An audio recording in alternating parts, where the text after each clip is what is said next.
Hi everyone.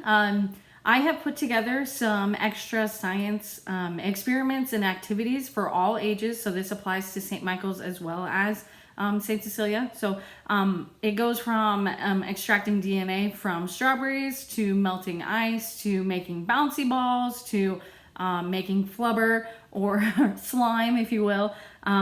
There's all kinds of things on there, such as a nature walk, where it's an I Spy game, as well as other games that you could try at home that are creative and inventive, that are great for learning as well as fun for in the house if you're looking for more or something extra to do. So go ahead and check those out. I believe it'll be posted on the website.